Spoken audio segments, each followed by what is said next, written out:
So really this process is us becoming more spiritual, essentially, like stepping into our spiritual being and energetic being. Is this Totally. It's remembering that we are divine. Remember that we are more than the body. Remembering that we're using like 1% out of our abilities and our gifts.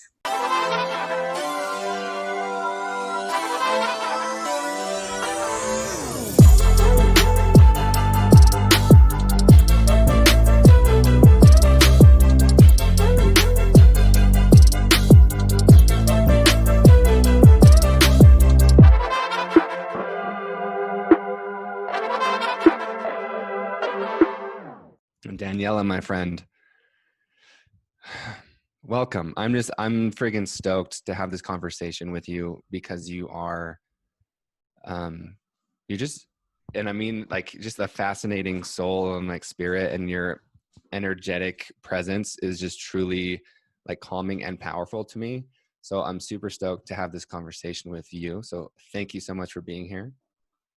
Thank you. I appreciate. And it's such a beautiful thing. I take all your words in. Like I told you the other day, I'm just going to take them in and then reflect back to you on, I was thinking about before we jumped into this episode, just the power of what you're doing, the power of doing this podcast, of talking about fear, of talking about your own journey and how needed that is in today's world. So yeah, thank you for having me. You know it. And that's awesome. So like on that note, what is your journey with fear? Like, I'm curious for you, whether it's current, past, both, what is your journey with fear specifically? Personally, I love it. It's like a love and hate relationship, right? Because I remember when I started to post about my journey on Instagram, which was about 5 years ago, I remember, like, I go back to the posts a lot because sometimes, you know, it's just so inspiring to listen back to where you were at that time and where you are, like who you are today. And I remember one of the first posts that, you know, had a lot of engagement was about fear, about talking about how fear is like our friend and is telling us when we're not moving forward. And it's telling us like, hey, are you going to let me stop you? Or are you going to continue? So my relationship with fear has always been such a close one because it's like this, how do you say, compass that tells me where I'm moving and where I'm not. And if I can't remember the words of that, was like, fear always comes along. So it's not like I get rid of fear. Yes. It's more like I go with the fear and I still do it. And I kind of just ask for feedback in how I'm doing when, I love that. when things get a little rocky. That's amazing. I mean, right. So we're definitely on the same page there, which is beautiful, but you have had a different fearful experience that I've never had, as far as almost dying. Right. So that was another one. That's a different type of fear. Totally. And that, it's like, I mean, that's such an experience. So for you guys listening, I had a near-death experience. I think it was 4 years ago. And what happened was I was on my way to see my family right after Christmas, and we were going to go to North Carolina.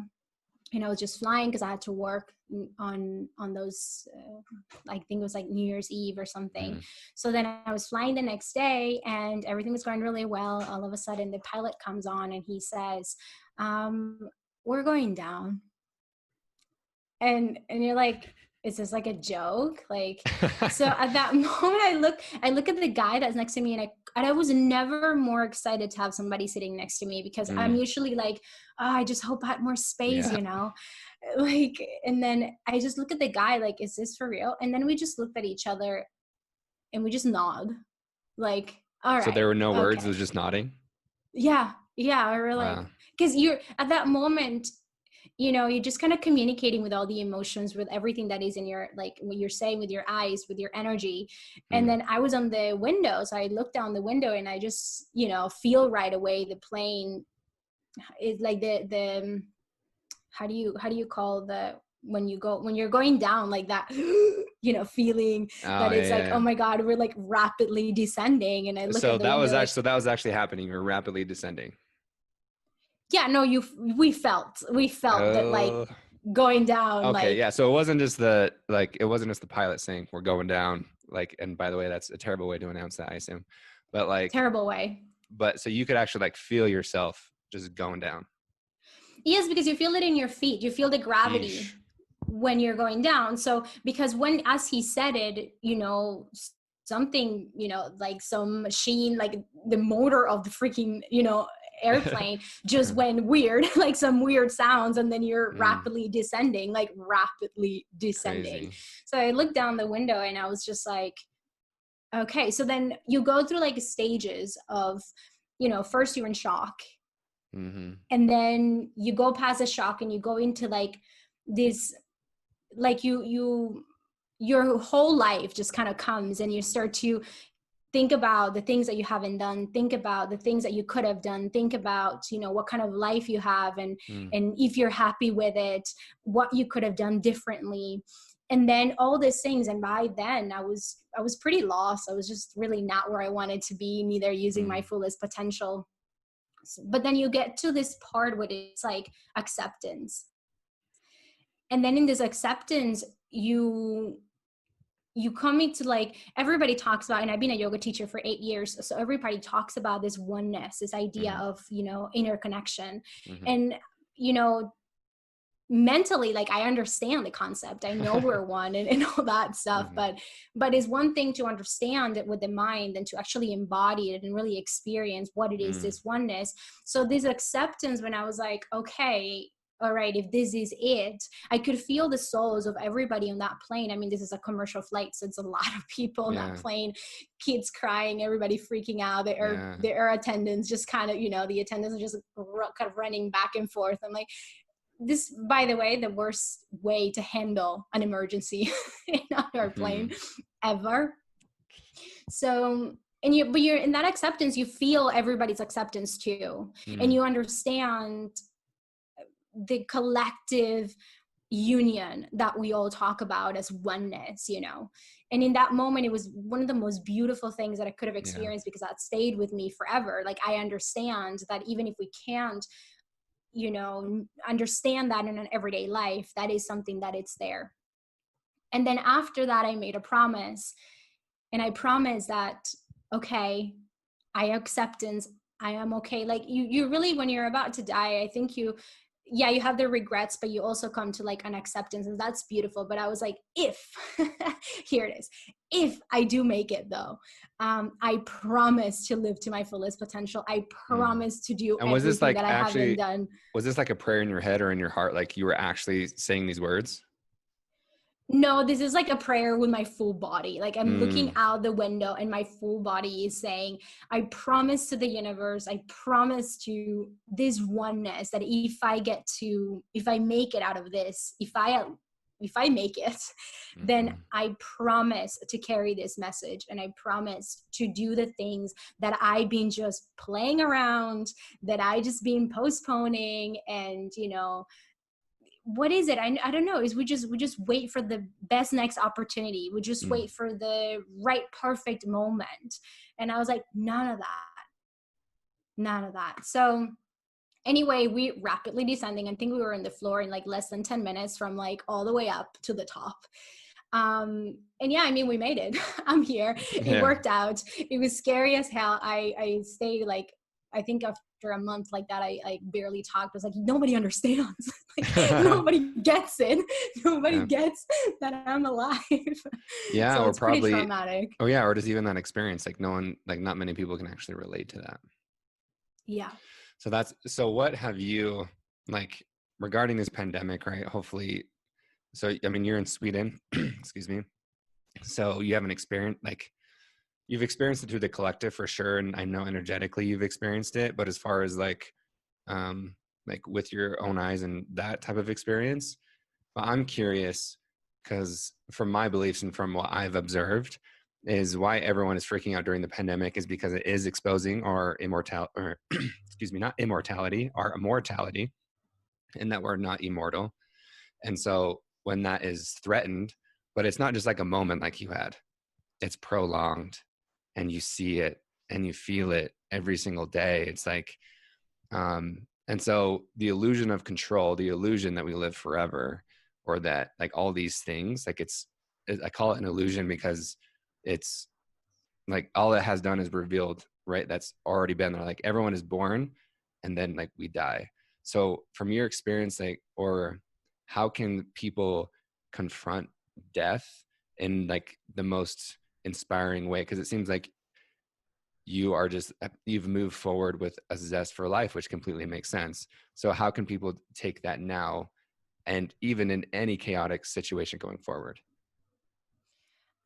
I'm going to answer that question, and I want for everyone who's listening, everything I say is an invitation of awakening a little spark within your brain to think about a different way, or to shift your perspective, or to look at it differently, which maybe you never thought about it before. But I'm gonna answer that question going back before this whole pandemic started. So I was in Miami with my partner, and we went to Miami and went to Colombia to visit family. And I remember we love, workouts and like intensive cardio and whatever. So we went to Barry's boot camp. I don't know Okay. if you're familiar with Mm-hmm. that. So we were at Barry's boot camp, and I remember we were sitting outside, and this is in Miami. We're sitting outside after, like could barely breathe. That was really hard, by the way. Mm-hmm. And I'm just telling you that story because I remember what was going through my head in that moment. And I was sitting there, and this was February. And I mean, it was like the last week of February before everything went, broke and went crazy.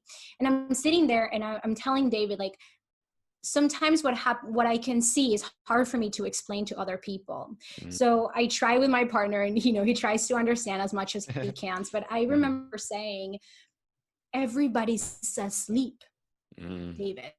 Everybody is numbed. Where are the people? Even I told him, like, I feel like I am in a video game, and everybody, it's like in another channel.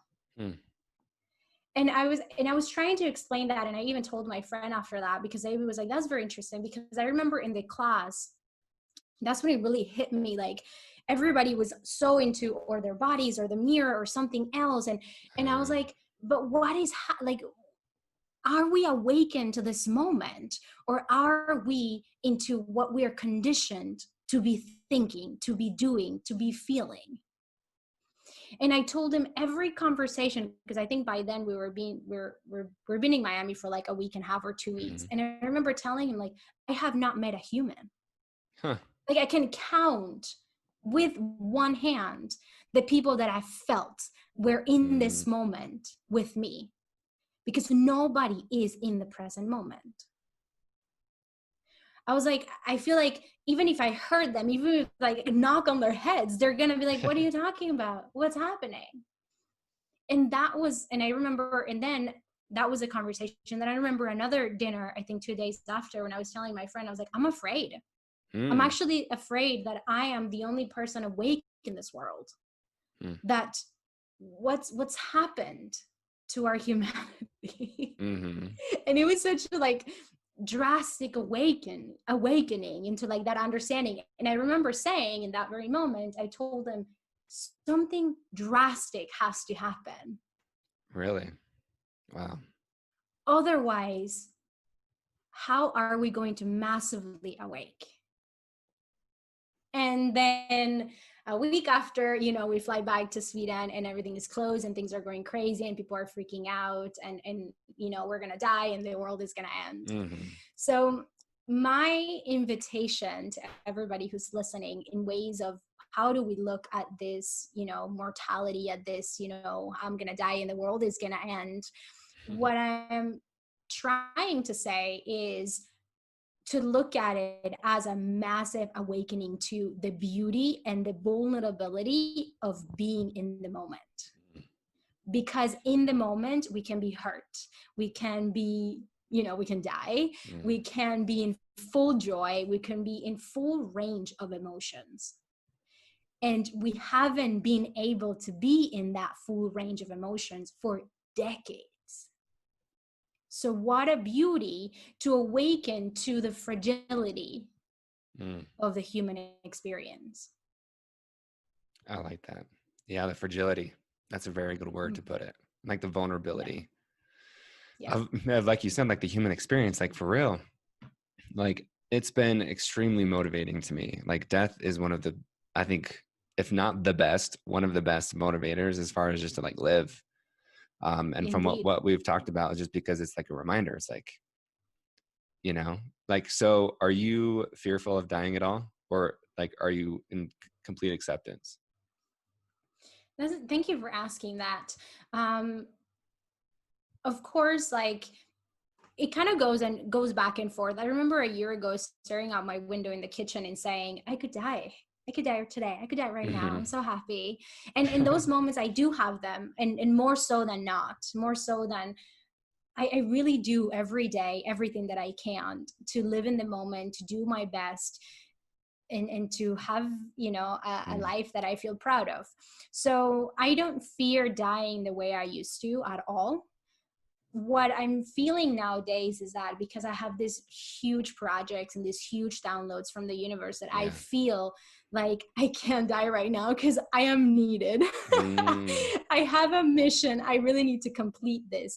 And that's, you know, what I'm working with nowadays, that is like, please let me complete this and then I'm good. But usually I do have this idea of I do everything I mm. possibly can. That's amazing. And then will you briefly explain to the listeners, like, how would you explain, because you mentioned, you know, channeling and these downloads, how would you describe your gift? I mean, and you do many different things, but how would you explain that? Yeah. So in terms of what it is channeling, it's pretty much going into the frequency of the universe. You can call it. People Hmm. call it Akashic records. Um, I call it the information that is available for everybody. And if you quiet yourself enough to get to a frequency when you match that vibration of information, then you can access it, because it's not like it's locked. It's out there for everybody.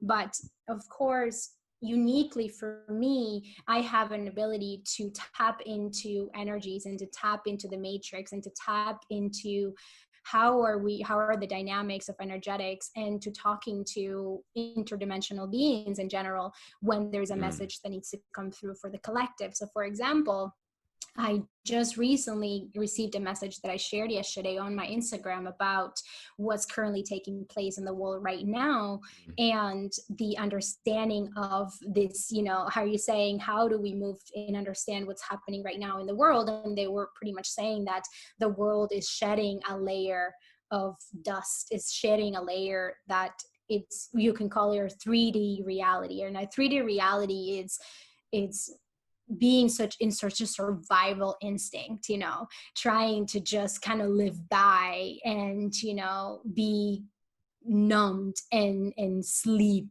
and all these things. So we're moving into a broader consciousness, into a 5 dimension, which is the way I saw the world when I was channeling and when I was receiving this information. And what I do when I channel is that pretty much my consciousness just kind of moves around in the universe and receives messages. But I saw the world. I was talking to Mama Earth actually. Mama Earth was showing me itself in the world, and in this fluorescent, like a aura, like an auric field around it, and light, and it was beautiful colors like greenish and purple and white. And that is the new aura of the world, but we need to mm. shed this other one first. So a few, I think, do you remember the fires in Australia? Like, was that like a year ago? Vaguely. I mean, I know it's really, really bad. Yeah, okay. So when that happened, I got a channel message that they were saying that everything dies and everything moves and nothing is permanent. And that is the fragility and the beauty of being alive. So when everybody was freaking out back then, what I was channeling was, do not freak out. Everything, we are going to die. We're going to evolve. Things are not permanent. Yeah. And they showed me the same thing, because back then they showed me we were moving to a new world. And I thought, oh, okay, maybe the world is going to end and we're going to move to another planet. That's what I thought back then. Mm. But 2 days ago, what they showed me is that we're not moving to a different planet. Yes, a different Earth as we know it, but it's the same Earth that is restructuring and that is moving into a different frequency collectively, massively. Yeah, I love that. That What? makes sense. Yeah, that completely makes sense. And I'm on board. And then as far Yay. as far as like these gifts, right? Like how was it? I'm curious, like growing up. So being sensitive, being receiving like, receiving these messages, what was it like navigating like childhood or just like, because obviously you were a rare human, right? And so what was it like? Yeah, just what was it like as a kid? Hmm. So, and I want to explain a little bit when you say you're a rare human, because it's like, well, we're all unique, right? So Yes. it's not like I am, this only person in the world that is unique, but I am unique. The technology of my body is very unique. And Mm, if you guys are familiar with human design, I am a reflector. So I'm a mirror of the world. So I need to tap into and try and test every single energy that is out there. That's why I'm very unique in my technology and my ability to test out energies and to be connected to the matrix. But navigating that as a kid, when you have no idea that you're yeah. testing everybody's energies, and even today, today I was in the bus and I was thinking, I am 29 or 28, I don't know, something, either 29 or 28 years old. And I was thinking, and I think that today I don't know, but Yeah. I think that today is the first time where I am in my own energy consciously. Mm. Because what happens is that I'm always on somebody else's energy. Uh, So because I'm you're reflecting, it's the mirror. rarely, yes, Okay. exactly. So I'm rarely on my own. I don't know what my own is like or Hmm. feels like. So I always feel like I'm so many different personalities, Yeah. So today was the first time that I was like, no, this isn't, I'm starting to understand what my vibration looks like. Anyway, when I was a kid, when you have no idea about this, and having parents that are, my dad has no patience. He's always go, go, go, go, go. So I'm always, okay, let's go. And then my mom is a very, she's stressed out and she's always on the run and things like that. So I used to have a lot of anxiety attacks and a lot of like stress and like high levels Hmm. of stress, even though being like a 10-year-old, it's like, how is that possible? Yeah. But I was super stressed all the time. And my aunt, my mom's my mom's sister, she is a medium and she's a witch, and she also is able to feel spirits and things like that. So she was like my ally. I remember, Mm. I would have times with her when she would read, my coffee. I was not allowed to drink coffee, but we just did it. So she'll read my coffee and we'll talk as spirits and all these things. And Mm. it was the only person that I was feeling like, yeah, I know, I'm totally like, I hear you, I see the spirits and I feel them, and this is real. But her story, it's a strong story, but she's died 3 times. I mean, it's quite a story. Wow. So like, I had 1 year that experience, she has 3, so she's on another level. So my family couldn't handle, I mean, back then we're talking in Colombia, where people are really religious, where nobody likes to talk about spirits and witches and things like that. So my family did not like her and thought that she was crazy, that she was bipolar or all these things. So when I realized as a kid that they thought she was crazy, then I shut off all my Yeah. gifts, and I was like, I want to be respected. And I'm not here to be left out of the family, thank you very much.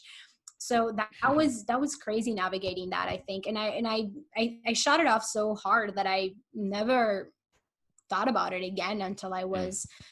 until what, 5 years ago, 4 years ago. That's great. What made you think about it again? So I was in Bali for a yoga teacher training. Like I said, I was a yoga teacher back then. So Mm-hmm. I just went to have one of my advanced trainings there, and I was not expecting any of those. Have you been in Bali before? Yes. Mm-hmm. So the energy of Bali is very awakening and Mm. very, how do you say? it's tangible. It's very Mm. tangible. So over there, with all this healing that I was doing, all this shadow work that I was doing, and all these awakenings that I was having, I just started to awaken to like dreams and seeing people's secrets and feeling Hmm. people's emotions. And I was like, oh, wow, this is a lot of information. Like, am I going crazy? What's Yeah. going on? So the way it happened in terms of like feeling people's in my body is that we were at this part of the training. It was supposed to read people's bodies physically, of course, as the yoga Mm. teachers, to understand their body, why they have like a shoulder that is higher, or they have like a hip that is crooked, or things like that. So but my teacher, who's amazing, by the way, Les Leventhal, he's had an amazing life, so such an inspiring journey. And he was asking us to just sense it with our energy. He's like, Mm. if you are not reading it, what do you sense on their bodies?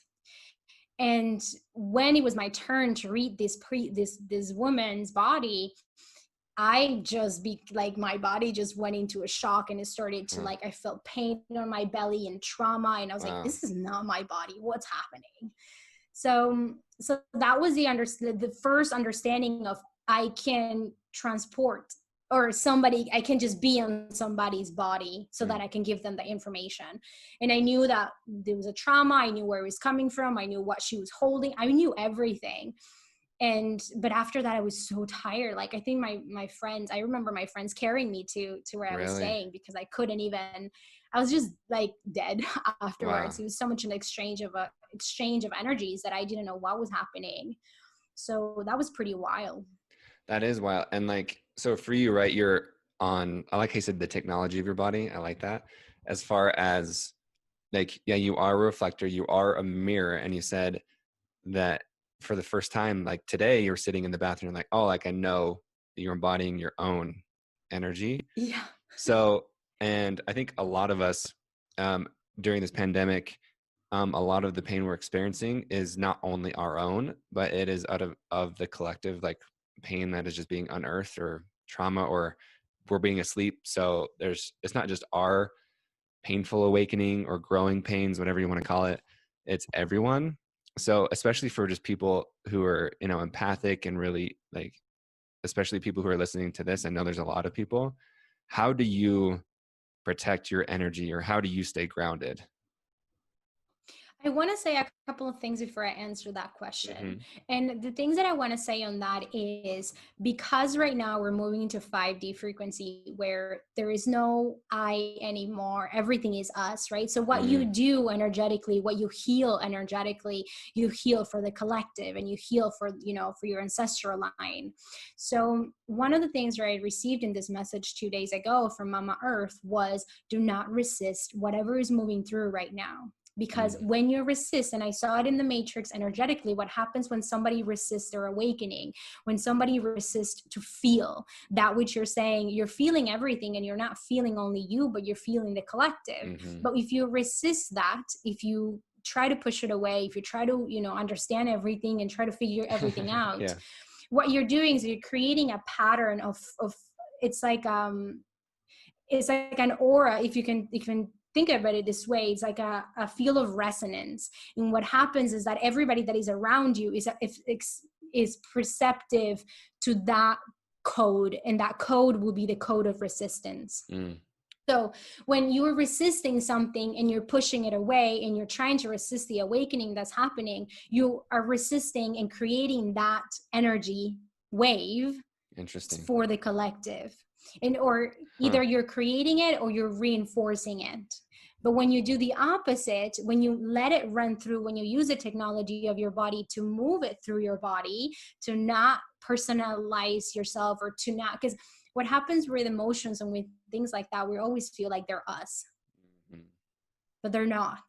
So if we think about our bodies as an instrument that is just like river running through, and allowing them to move through without Mm. fear, without resistance, without panic, then what we do is we release that frequency and that energy to be transformed into something that feels better. Because when we cry, when we go through, we then transform, we feel better, we heal. But when we don't, what's happened is that we create that resistance for the collective. Mm. And that is the layer that we're shedding collectively. So do not resist. And on that, when you're talking about the empathic people that are feeling everything, I want to tell you this, and I want you guys, again, to invite you to think about it as rivers, to think about it as waves that move through your body. So I remember when I started to understand how I process things and how I pick up for the collective, Mm-hmm. I just, sometimes I just needed to cry. And instead of saying, okay, what's happening? Why am I sad? What do I need to do? Instead of trying to make sense of it and to create a story around the reason why I was crying, I just got on my yoga mat and cried for 15 minutes and then danced it out, Mm. So in terms of like feeling all these things, it's like, they're not you. Do not make it about you. Do not identify with it. Like, do not dramatize it. It's okay to feel. It's a human thing to feel. That's part of our technology. But we love to make a story, and we love to dramatize it, and we love to understand it. I love but that. we don't need to. Yeah, that's cool. And so when you talk about 5D and like the fifth dimension, right? So I've heard this, but I still don't completely understand it. So like, what does that mean? Like when you say we're moving, like what is the dimensional history of our planet? Thank you. Yeah. Totally. So, and I'm telling you, I've never studied this. I have no idea. I just know from going into the matrix and trying to understand what they're telling me. And I'm just a messenger pretty much. But what happens is in the 3D dimension, and it's not like I said, we're not moving anywhere. All the dimensions are present in this moment from the 3rd to the 12th, which I've heard is their 12th. Okay. So they're all happening at the same time. But our conscious allows us to, or not allows us, but we consciously allow a certain dimension to play in a certain dimension. So when we're in a 3D dimension, is our people that are still, suffering and thinking that is about them, in the victimization mindset, in everything is happening for me, and money blocks, or money is horrible and is chaos and it's eager, or all these things. So when we're in a 3D dimension, we are really operating from the lower chakras. We're operating from survival, from anger, from ego, from scarcity, and all these things. And when we move into the 4th and 5th dimension, what happens is that we're operating in the higher chakras now, which they were not awakened for a lot of the collective. Like 95% of the collective had no idea how to use intuition, how to use their heart to be guided, and how to communicate from their heart without words. Because what happens when I channel too is that they say that the words are so limiting. Because our vocabulary can only express things that we know, but they're saying, what about the things that you don't know? Oh, that's cool. So when we talk about dimensions, we talk about operating from our wholeness, operating from all that we can as humans, not only our human survival, but our spirit. So what we're moving into is the integration of a spirit and humanness. Interesting. So when we talk about, so like not getting to, I guess, because right, like all the dimensions are present here, but as far as like our awareness and consciousness, right? Like, is that like, do we just keep moving up? Hopefully, is that how it goes? Well, that's a great question. And I don't know specifically the answer, to be honest. When I started to hear about moving, like I said, I mean, when I heard about the fires and when I was receiving the messages about the fires in Australia, I thought we were moving to another planet because I was like, how can we evolve within this planet? But we can, and it moves to a 5D. And I also learned that there's a lot of people that have given prophecies about the world moving into the 5th dimension, like operating as a base from the 5th dimension. The thing is that when we move up dimensions, time and space just become an illusion. So that becomes a little bit more complicated, I believe, because when there's no time, where there's no space, where everything is just like happening at all times, I believe that, yes, It's really wild. So what happens is, I mean, when we are all operating in fifth dimension, what we can do is astral travel and Mm. move up the dimensions without needing to move anywhere. But we need at least to be operating in that fifth dimension to be able to, for our third dimensional mind, like for our brain to even comprehend the wideness of the universe. That's cool. So really this process is us becoming more spiritual, essentially like stepping into our spiritual being and energetic being. Is this Totally. It's remembering that remembering? we are divine. Remember Hmm. that we are more than the body. I love that. Remembering that we're using like 1% out of our abilities and our gifts. I love that. That's freaking awesome. So, and that's like a perfect segue because when we talked earlier, and I think because you mentioned on this conversation that we're having right now about um, how people not listening with their hearts, right? Like 95, you said 95% of people, um, it's like we're still in that, I guess, just humanness, like only that, like the fear, the lower chakras. So, like transitioning into like how to listen to our heart. And one thing you said to me really hit me is that you said every time I fail, quote unquote, it's because I try to get wisdom outside of myself. And I think that's incredibly beautiful because that's exactly what we're talking about in this transition for humans and the beings that we are. Is you said every time I fail, it's because I try to get wisdom outside of myself when I try too hard. So will you expand on that? Like I love that idea. Totally. And I believe that we're all very different, technologically talking, or technologically speaking. We're all very different and we all learn very differently. So a lot of people learn from listening to others. A lot of people learn from feeling into others. But I believe that that is beautiful. That is Hmm. amazing. But I also believe that we have this wound as a collective to think that the wisdom that we seek and the approval that we seek is on somebody else. But we don't understand with our third dimensional mind is that that somebody else is us Mm, because we are one. right. So to break it down a little bit is to think that the answers that we seek, whether they are in somebody else's brain, are already within us.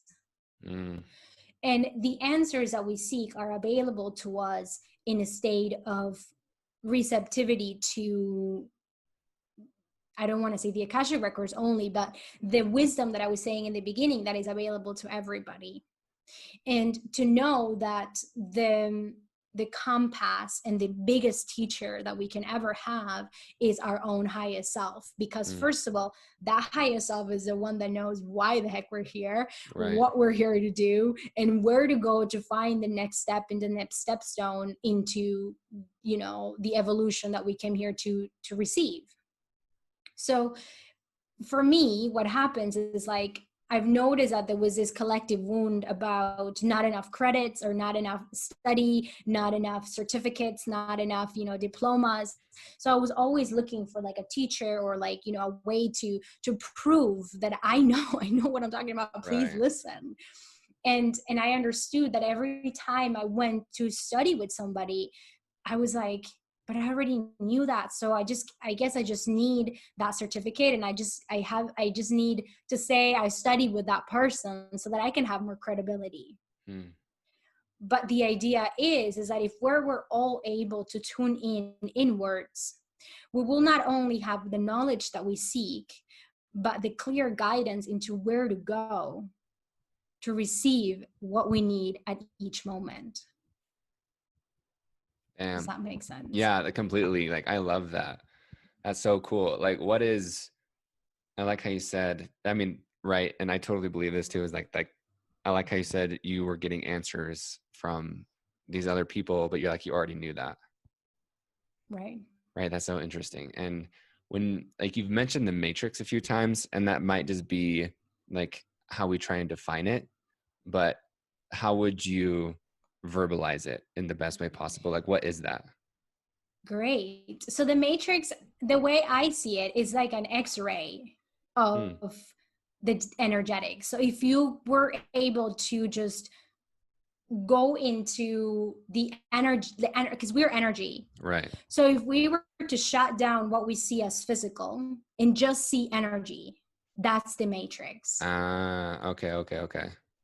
where everything is energy. So everything moves and interacts with each other depending on the energies, like energies. That's the matrix. That's cool. I like that, like an X-ray. And then how Yeah. does yeah, thank you for like this is fun. This is a little lesson for me and hopefully for everyone else. And then with the matrix, how does that relate to like the quantum field? Yeah. So the matrix for me is just a way to see it. The way I Mm, see it is, okay, I'm in the matrix because now I can see the energies. I can close my eyes and I'm just seeing energies. I'm just mm, understanding what's happening. And the quantum field is just all the possibilities that exist within the matrix. ooh. So the quantum field is just pretty much what I was talking about, all dimensions and all possibilities. The way I see it is all dimensions go up, like the fifth all the way to the 12th, Uh, and the possibilities are horizontal. ooh. Interesting. So vertically would be the dimensions, and then horizontally will be the possibilities. And we are able to play as high as we want and as lateral as we want. Ooh. And those are concepts that, again, are really hard to comprehend in a 3D dimension. Yeah. For example, and this was, again, such a shock to me because my mom lives in Miami and I live in Sweden, and I haven't lived with my mom for quite a while. And I remember my mom has been such a teacher to me in in learning so much about myself and understanding so many things. But a year ago, I had a big confrontation with my mom, and I had a panic attack and an anxiety attack. And I understood finally it was necessary for it to happen, Um, to understand the dynamics of each other, like of our relationship.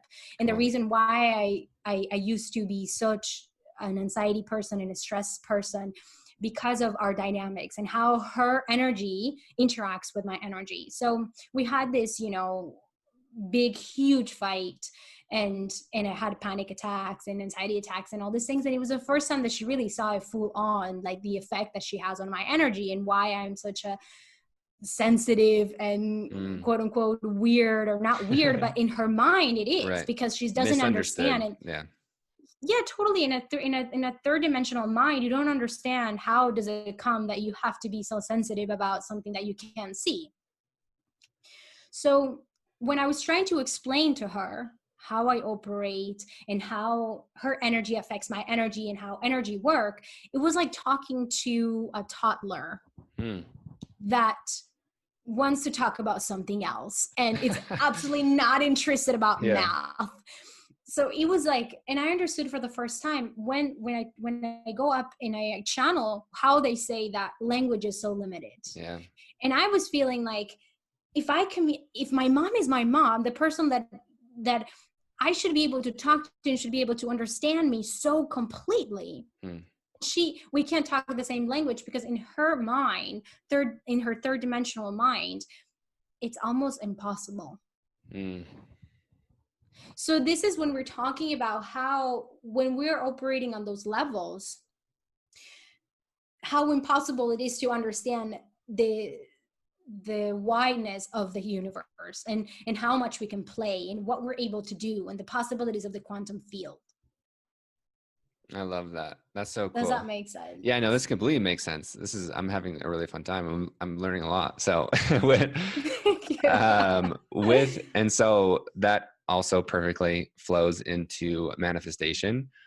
And so like with right playing, I love the word play, right? Because it's our you're gonna start like inspiring me to use this lingo. Like our 3D selves, right, are all about work, right? Survival Yeah. instead of joy and play and thriving. So, how can we manifest from a joyful, abundant, limitless like mindset or heart set and soul set? So beautiful. And it literally, like right before this podcast, 15 minutes, I was having a download about these archetypes of how we manifest, about these wounded archetypes in which we manifest. And it goes into this program that I'm developing to help people understand the dynamics of quantum leaping and the dynamics of abundance and living in abundance. And I'm not perfect at all. And the way I work is that I have to go through it and I have to experience it and I have to have the awakening so that then I can teach it to people. So as I told you a few days ago when we talked, is that I'm currently right now awakening into a different way of manifesting into the 50, right? A different way of manifesting that is not work, do. And so when we talk about these archetypes of how we manifest, which I think is going to answer the question that you're asking most accurately, is from where are we manifesting? Because we're manifesting all the time. That's like no question about it. Yeah. We manifest all the time, but this is what happens. So we're operating from our archetype that is, for example, that is a victim. So we're manifesting situations in which we are the victim. That's just the way it goes. Or we're manifesting situations in which we have to work until we are compromising our health, until we did receive. So these are the archetypes you're talking about, right? Yes. Like a victim would be one potentially. Exactly. So like a victim or like I mean, I still, because I'm just in the middle of the download, by the way, but it was so clear to me how that happens. But there is, the sabotage, which is the one that is like the manifestation is about to become true. Like you're about to receive the money that you've been manifesting forever. And right before you do that, you sabotage it somehow. You stop it, you call somebody else, you shift your energy, something happens so that manifestation doesn't come through. Or you are in this archetype, like I said, that you are like sacrificing. So the victim, the sacrificing, the sabotager, like when you're sacrificing so much, like, okay, I need to be sick until I receive, for me to be able to receive 10K, 20K, 50K, whatever it is that your number is. But you won't allow yourself to receive it until you get sick. So that's like the stake of it when it comes to manifestation. And as you're saying, how can we manifest easier is to recognize in which archetype are you playing. You need to know which archetype are you, which story are you telling yourself about your ways of manifesting. If you are manifesting from the archetype that needs to work so hard, then in a way, the only way to get out of that cycle is to be so sick of it. To be so sick of it that say, like, literally what happened to me. I am not born or structured to work 10 days in a computer. I mean, that's just literally the worst thing I could do. And that's what I was doing. So the universe just showed me really beautifully, and I want to share this with you in ways how we are like sabotaging and working on that and creating this story, these archetypes, and we don't even know it.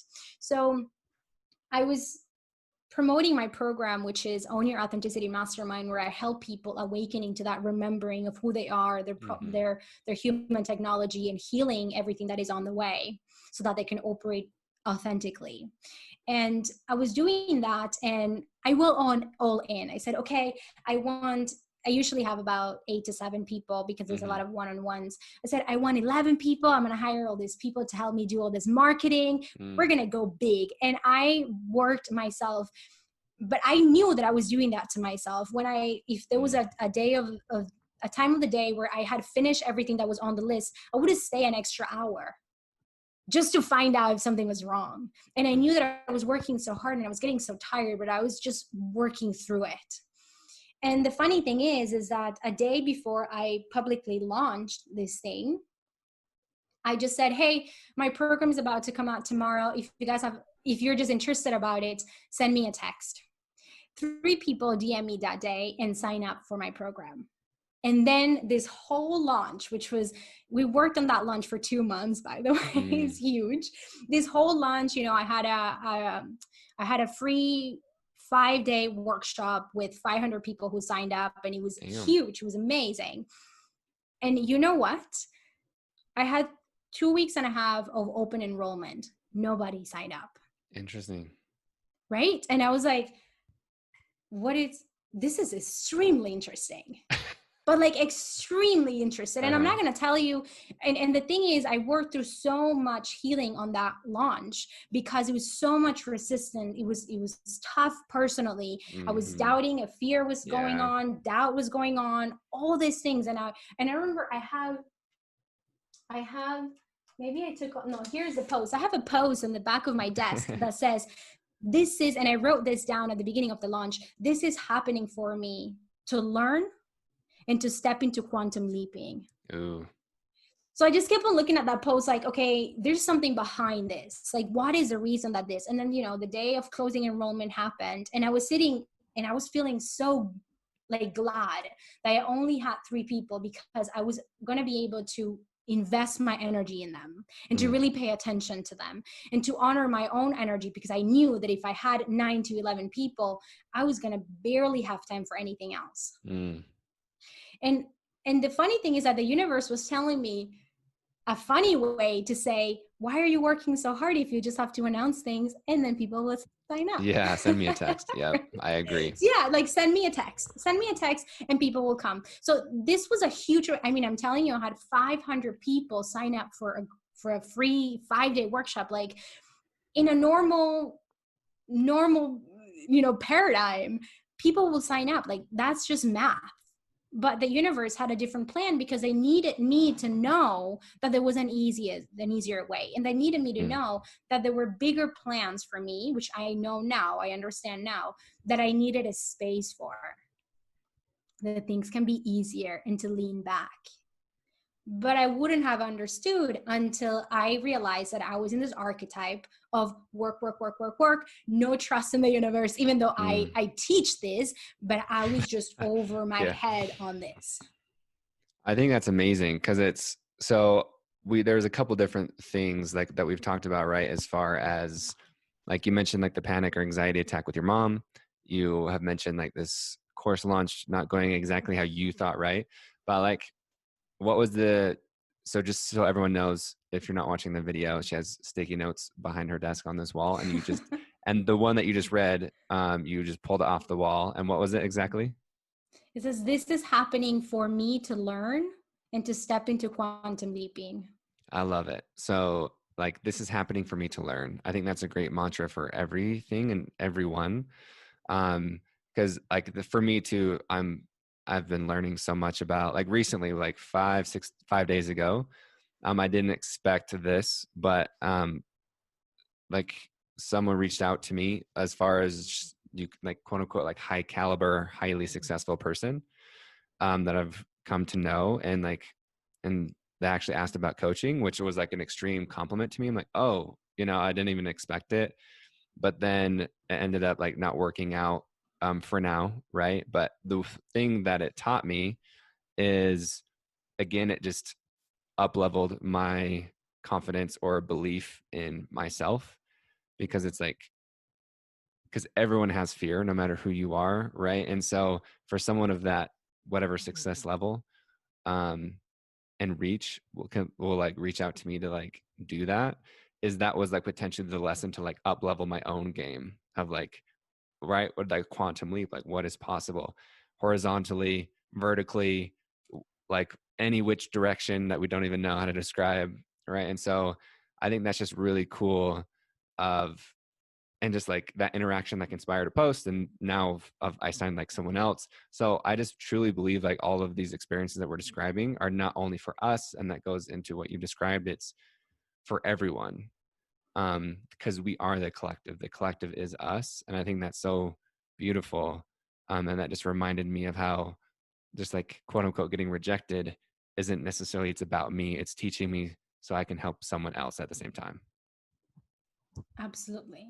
We have, in my programs, we have this thing that we always say, which is everything is happening for me. Everything is happening for me, because then we become curious. We become explorers. We become playful with the field of this reality that we see as the ultimate reality. And And then, then when we understand that, then we can go further into quantum leaping, which is a whole nother story of how I quantum leap right after that.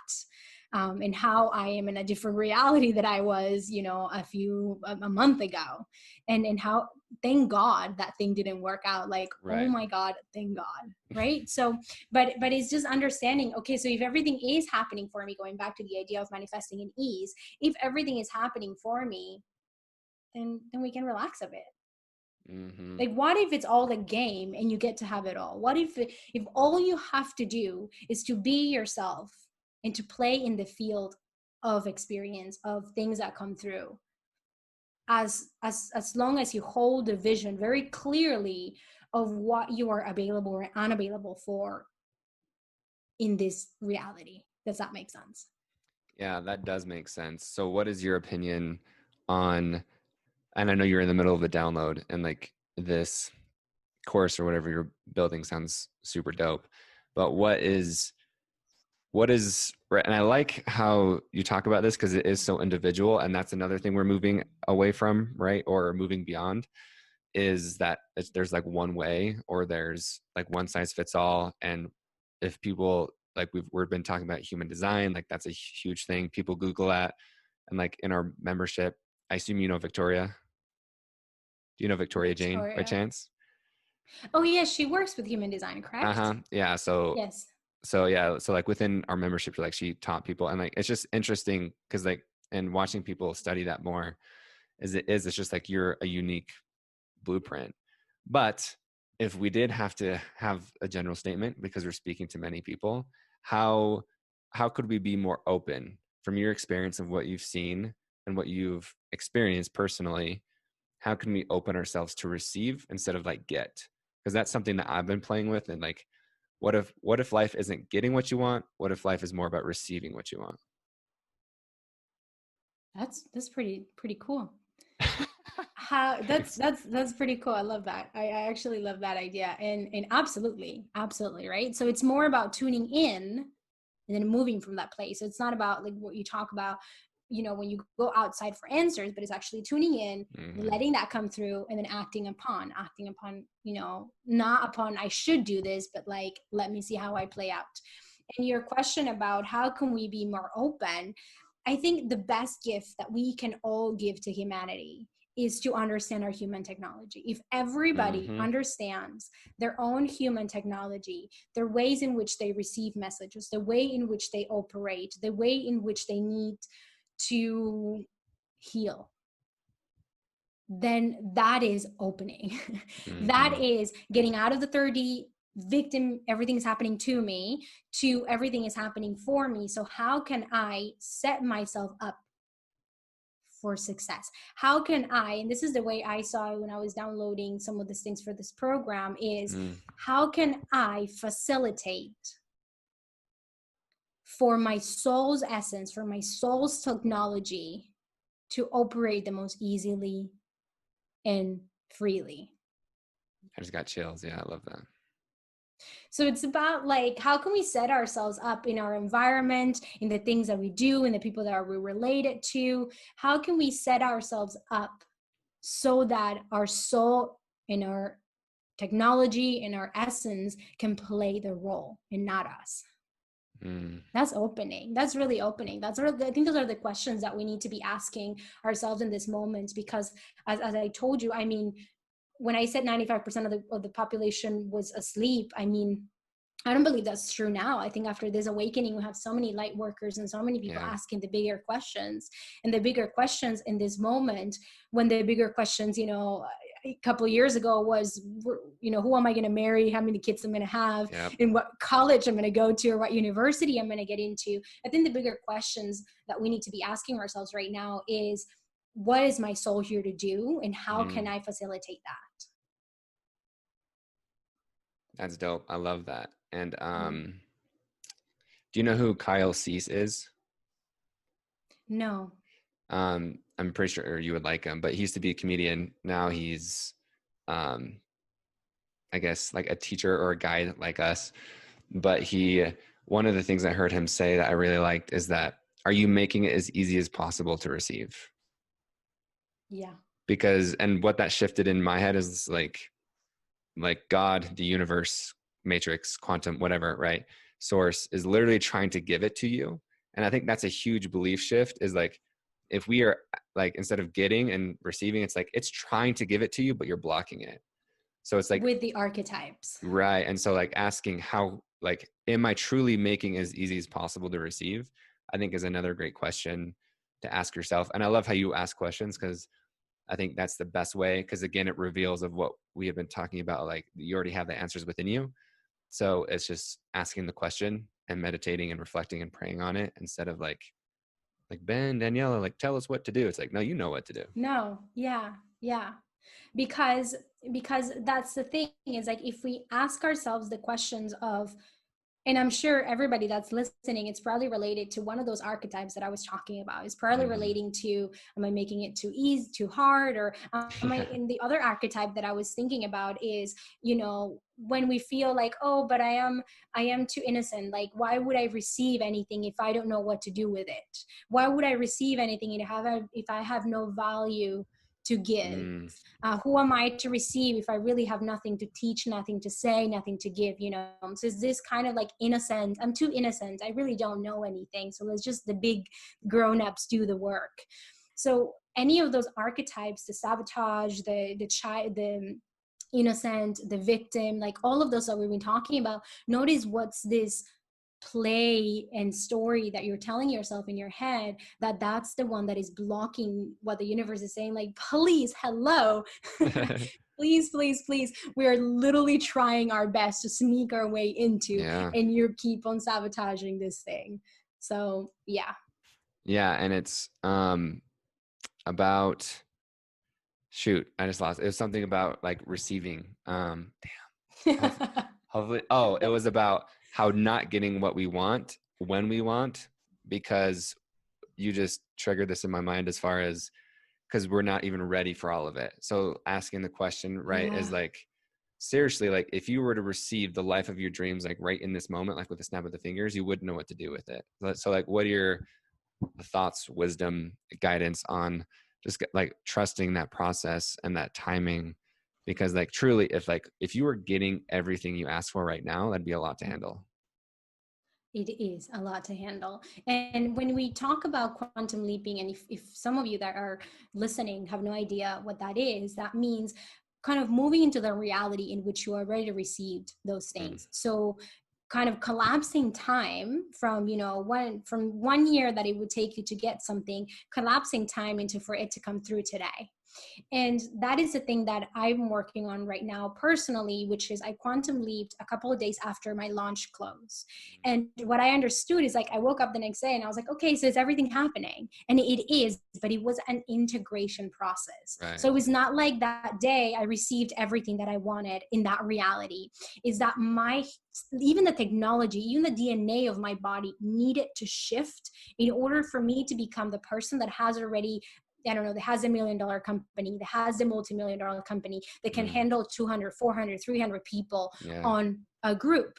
Because you cannot just wake up tomorrow and be able to hold that kind of a space, to hold that kind of money, to be the person that has already gotten that. So when it comes to receiving all that you want, know that there is a process, not only for that to come, but for you to become the person that is ready to receive that. Boom. Yes. Yes. I love it. Last question before the last question Go ahead. is, go ahead. So you mentioned, not on this call, but to me before, about the min and max theory, and about goals, and about, because to me, I've been thinking about this, how we are, man, I love, hold on, before you said quantum leap, which is collapsing time. I love that. I just have to check that in my body. But are we evolving beyond goals? Like, what are your thoughts? So the min and max theory, and then goals in general. Nobody has asked me this question like this. So let me just kind of energetically look at it, and then respond from there. So are we moving beyond goals? So when we look at a goal, so what a goal gives us if you think about, and from all the listeners, I want you to think about a number that is a little bit higher than the one you are receiving this moment. So just think about a number that is higher and what that number makes you feel. And that is the thing that we're evolving into, right? So what the number does is that it gives us emotional response, an energetic response to that which we're ready to match. Right? So then when we understand that that's what we're ready to match, then that's where we go. But it's easier for our mind to say, oh, okay, I'm ready to have, a business that makes this amount of money, or I'm ready to make this amount of money a month, or I'm ready to have this many people in my program, or I'm ready to, have the promotion of this or whatever. So are we moving beyond goals? Yes, because ultimately what we are manifesting is not the number, is the way that we're going to feel and the person Yeah. that we're going to be when we Love that. receive that. Yeah. I love watching you like feel into it. That's funny. Yeah, that was good. Yeah, that's right. Thank you. But it's like sometimes if I stumble too much on what I'm saying, then I think in another thing that is happening right now is energy is so valuable, and words, as limited as they are, can kind of confuse a little bit. So I think less word and less energy to be a little bit more direct is like the way to go nowadays, by the way. I love it. I'm all about it. So what is like to you, so I love this flow. So you were just talking about the feeling, right? And I'm all about that, of even like setting emotional based goals instead of like just switching the goal around. Instead of I'm going to do this thing and I hope it makes me feel this way. It's reversing that. It's like, I want to Reverse. feel this way. So I'm going to do something that therefore I feel that way because of that. So I love this flow. And so the podcast, right, it's called Feeling Free. So I love to end on this note about feeling. So how do you, when and how do you, Daniela, feel the most free? When And this is the funny thing, because nowadays that's how my days are led, by the Mm, way, is I wake up and I ask my body, what can I do for you today to what can I do for you today to support you? What can I do for love you it. today to again set myself up so that my soul can shine? And Ooh. then with that, then the first thing that my soul wants to do is to get free, to be free. So Mm, what do I do, or when do I feel the most free, is when I allow myself for that question. oof. When I ask myself, what can I do for you to feel free today? What can I do for you to celebrate today? And then to start with that when you wake up. Like, if is that what you're striving for? Is that what you're seeking? Anybody can do that today. And once you do that, and when that becomes your reality, manifestation is easy peasy, right? Because then how easy it is to just switch everything into feeling it right now so that the outer world can match that. And it's what Yes. everybody talks about manifestation. Oh, you have to feel it for it to come. Okay, but how does that work? Well, don't think about the goal. Think about wake up, be in service to you first, to your body, to your technology. Ask yourself, how can I make you feel free today? And that is my priority over anything else. That's it. Mm, I love that. That's beautiful. And what was the answer today, this morning? How did you make yourself feel free today? So today it's really funny because the last few days is just such a little thing, but today it was about a celebration. So today is a Mm, celebration, so I just got to celebrate. So today, when I told you before we got into this call that I got so mad about something that didn't work out, I was mm-hmm. like, let's celebrate. Let's celebrate that. Like, let's go and have fun and celebrate that in some way. So sometimes it's just like, give me water, or give me freedom, or give me nature, or walk me outside, or I mean Mm, something really simple as dance, or whatever it is, but prioritizing that so the body knows that it's taken care of and that it's loved. I love that. And one final note for me is, because you're talking about celebrating, and we talked about earlier, like, thank God something didn't work out. Usually we celebrate things for things that did happen. What if we celebrated things that didn't happen? What if we just celebrate everything for no reason? Ooh, even better. Right, so like my friend, a friend of mine has this mantra that says, just for today everything is a celebration. Just for Ooh, today everything is a celebration. And that's just such a beautiful shift of mindset. I love that. Well, Daniela, you're I mean, yeah, we're all unique, but you specifically, you're awesome. Thank you for sharing the space. Thank you for explaining just like so many different things. I mean, like I've learned a ton, and like it was really, really cool. I'm excited to listen back to this. And I just want to say I appreciate you. So thank you for having this convo and this energetic exchange within the matrix that I can't see, Thank you. but I know it's there. So It's there, totally. And thank you for enabling this, because that's the thing, to facilitate me shining through, because otherwise it would be me just talking in my kitchen, about the matrix. So thank you so much for enabling me to share the message that needs to be shared. So thank you. I admire your work, and I think you're doing such a necessary, like you're creating such a necessary space for people to shift their mindsets, to awaken, to upgrade. So thank you for giving me the opportunity. you're so freaking welcome. I appreciate you. Adios. Adios.